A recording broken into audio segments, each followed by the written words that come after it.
शांतूची अभिनवेल, ते परियसा मराठे बोल, जे समुद्राहुनी सखोल अर्थ भरित.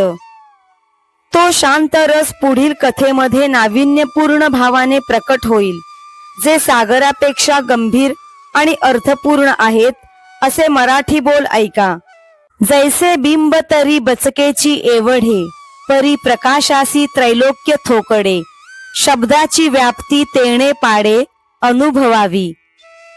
जसे सूर्यबिंब आकाशात छोटे जरी दिसले तरी त्याच्या प्रकाशाला त्रैलोक्य देखील अपुरे पडते, त्याप्रमाणे मराठी शब्दांची व्याप्ती महान आहे याचा अनुभव येईल. ना तरी कामितयाची या इच्छा, फळे कल्पवृक्षू जैसा. बोलू व्यापकू होय तैसा, तरी अवधान द्यावे.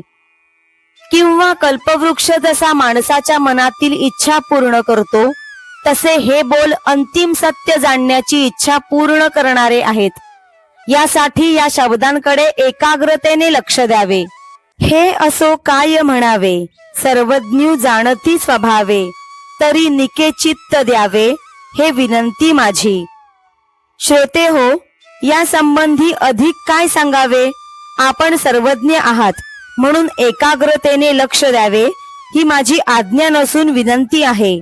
जेथ साहित्य आणि शांती, हे रेखा दिसे बोलती. जैसा लावण्य गुण कुलवती आणि पतिव्रता. जशी एखादी स्त्री लावण्य, गुण आणि कुळ यांनी संपन्न व पतिव्रता असावी, त्याप्रमाणे या बोलण्याच्या पद्धतीमध्ये सर्व अलंकार व शांती भरलेली दिसेल.